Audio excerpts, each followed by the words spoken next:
مہینوں اور سالوں اپنی زندگیاں برباد کر رہے، راتوں میں جاگو نا اور منواؤ اپنے رب کو،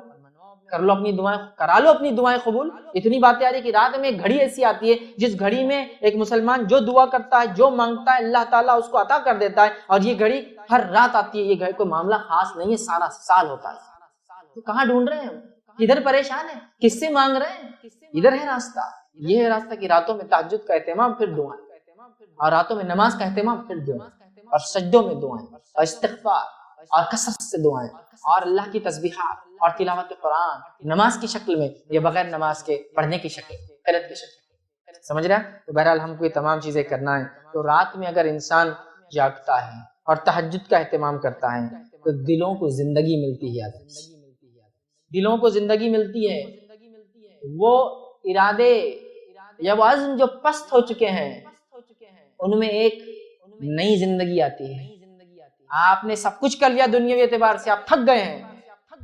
اب رات میں اٹھ کے عبادت کریے، اپنے رب کو راضی کیجیے۔ دیکھیے وہ جو عزم تھے اللہ پورے کر دیتے، وہ جو ارادے تھے اللہ پورے کر دیتے۔ آپ دنیاوی اعتبار سے تھک چکے ہیں، اب اس میں ایک نئی جان اللہ تعالیٰ ڈال۔ تو راتوں میں اٹھنے سے زندگی ملتی ہے انسان، وہ عزم جو ختم ہو چکے، پستہ ہو چکے، اس میں نئی توانائی اور نئی جوش اور جان آتی ہے۔ اسی طرح ہم دیکھتے ہیں اللہ تعالیٰ کا قرب حاصل، ٹھیک، اسی طرح ہم دیکھتے ہیں گناہوں سے رات میں اٹھنا انسان کو روکتا ہے، معلوم۔ اسی طرح ہم دیکھتے ہیں یہ گناہوں کا کفارہ بھی بنتا ہے، راتوں میں اٹھنا ہمارے گناہ، اس لیے کہ اللہ تعالیٰ مشقت کو دیکھتا ہے نا۔ اب آپ کہیں گے کیا میں تہجد بغیر رات میں سوئے کے پڑھ سکتا ہوں؟ ہاں پڑھ سکتے ہیں، مسئلہ نہیں، لیکن سو کر اٹھ کے آخری حصے میں اٹھ کر پڑھنا، چونکہ اس میں بڑی مشقت ہے، اس کا اجر زیادہ ہے۔ ورنہ تہجد تو عشاء کی بعد بھی پڑھ سکتے ہیں، سونا ضروری ہے، لیکن اجر کے اعتبار سے سو کر نفس کو کاٹ کر پھر اٹھنا اور پھر نماز پڑھنا یہ بڑی بات ہے، سمجھ رہے آپ؟ تو اس کا اجر زیادہ ہے۔ نبی اکرم صلی اللہ علیہ وسلم پیسے والا بھی ہے، پاورفل ہے، اور میں ظلم برداشت نہیں کر سکتی ہوں، تو یوٹیوب پر ایک وظیفہ آیا ہے کہ 7 دن تک یہ وظیفہ پڑھے اور 3 کالی مرچوں پر آیت یا جبارو کا وظیفہ پڑھ سکتے ہیں۔ تو انہوں نے لکھا ہے کیا ایسا کروں؟ تو دیکھیے ظالم دشمن ہے آپ کا، وہ آپ کو مارنے پر تلا ہے، تو آپ اللہ تعالیٰ سے جو ہے دعا کیجئے اور اپنی عاجزی کا اظہار کیجئے، اپنے کمزوری کا اظہار کیجئے اور بتائیے اللہ تعالیٰ تو ہی سب سے زیادہ طاقتور ہے اور مجھ جیسے کمزور کی مدد کر، انشاءاللہ عزیز یہ آپ کے لیے کافی ہے۔ لیکن یا جبارو کا وظیفہ 7 دن تک کر کے کالی مرچوں میں پڑھنا یہ سنت سے ثابت نہیں ہے، یہ غلط ہوگا، یہ مت کیجیے، یہ مت کیجیے۔ آپ اللہ سے اپنے الفاظوں میں دعا کیجیے کہ اللہ اس ظالم اور جابر دشمن سے میری حفاظت کر جو میری جان کے پیچھے پڑا ہے، یہ انشاءاللہ عزیز کافی ہے۔ اپنے عاجزی کا اظہار کیجیے، گر گڑائیے، اور خاص طور سے تہجد کے وقت دعا کیجیے، فجر سے پہلے جو اپنا سحر کا آخری وقت ہوتا نا، اس میں نمازیں پڑھیے اور دعا کیجیے، اس وقت کی دعا رد نہیں ہوتی، یہ کیجیے۔ لیکن یا جباروں کا وظیفہ 7 دن کر کے مرچوں پر پڑھ کے پھونکنا یہ ثابت نہیں ہے اور یہ غلط ہوگا، بلکہ بدعت اور غلط چیز ہوں گی۔ تو لہٰذا آپ اپنے الفاظ میں دعا کیجیے اور اللہ تعالیٰ کے سامنے گر گڑائیے، اللہ تعالیٰ انشاءاللہ عزیز اس ظالم دشمن کی وجہ سے آپ کو ایک مضبوط انسان بنا دیں گا۔ ہوتا ہے نا انسان دعا کر اللہ مجھے جو ہے ترقی دے، تو اللہ تعالیٰ آپ کو مصیبتیں دیتا ہے، کیونکہ اللہ کو پتا ہے اس کے بعد ترقی کی طرف جاتا ہے انسان۔ دنیا میں بغیر مشقت کے کچھ بھی نہیں ملتا ہے ادھر کی، تو اللہ تعالیٰ مصیبت دے کے آپ کو ترقی کی طرف، آپ نے مانگی ترقی، اللہ نے دی مصیبت، لیکن اللہ کو پتا آپ تم ترقی کی طرف جا رہے ہو۔ تو لہٰذا یہ ظالم دشمن ہو سکتا ہے آپ کل کے لیے آپ کو ایک مضبوط انسان بنانے کا انشاءاللہ عزیز بہرحال ذریعہ بنے گا، اور ڈٹ کر لڑیے کسی مصیبت سے، پیچھے مت ہٹیے۔ دنیا میں بہت ایک بڑے سے بڑے ظالم گزرے ہیں، یاد رکھیے، فرعون جیسے ظالم تھے، لیکن موسیٰ علیہ السلام جیسے شخص بھی اللہ تعالیٰ نے بھیجے ہیں۔ تو ظاہر سی بات ہے موسیٰ علیہ السلام دیکھیے نا، نہ ظالم ہے، نہ بادشاہت ہے ان کے پاس، نہ جسمانی کوئی ایکسٹرا آرڈنری طاقت ہے، نہ سپر ہیرو ہے کوئی، نہ کوئی لیڈرشپ ہے۔ جب نبی بنے تھے جب تک کوئی لیڈرشپ بھی نہیں تھی۔ آپ کی لیڈرشپ کا تو یہ حال تھا کہ یہودیوں نے آخر تک تنگ کیا، سمندر کے پاس آ گئے، جب سامنے سمندر دکھا اور پیچھے فرعون ہی دکھے تو وہاں تک انہوں نے کہا کہ موسیٰ وہاں اچھے تھے، ہم لا کے تم نے پھنسا دی، نعوذ باللہ۔ یہ تو اتنی عجیب قوم تھی، لیکن موسیٰ علیہ السلام نے رب کے سامنے گڑگڑاتے رہے، اللہ تعالیٰ نے وہ سب کچھ دیا کہ فرعون جیسی ظالم شخصیت برباد ہوئی آپ کے سامنے۔ حق پہ ڈٹے رہیے، دعائیں کیجیے اللہ سے، اللہ تعالیٰ انشاءاللہ اس ظالم کو یا تو کمر توڑیں گے آپ کے ذریعے، یا انشاءاللہ آپ کو ایک مضبوط انسان بنا کے چھوڑ دیں گے۔ بہرحال یہ یا جبار والا وظیفہ مت کیجیے، یہ سنت سے ثابت نہیں ہے۔ اللہ کا نام لینا جبار ایک الگ بات ہے، لیکن 7 دن کا وظیفہ کر کے کالی مرچیوں پہ پھونکنا یہ سب سنت سے ثابت نہیں ہے۔ الاحد الصمد الذی لم یلد ولم یولد ولم یکن لہ کفوا احد، اس طرح سے انہوں نے الفاظ ادا کی۔ آپ صلی اللہ علیہ وسلم نے کہا اس نے اللہ کے اسم اعظم سے دعا کی، اس کی دعا تو رد نہیں ہونا ہے۔ کوشش کریں کہ آپ جو اسم اعظم سے، اسی طرح قبولیت کے دعا کے دیگر کلمات درج ذیل، بہت سی اور دعائیں جو آپ کر سکتے ہیں،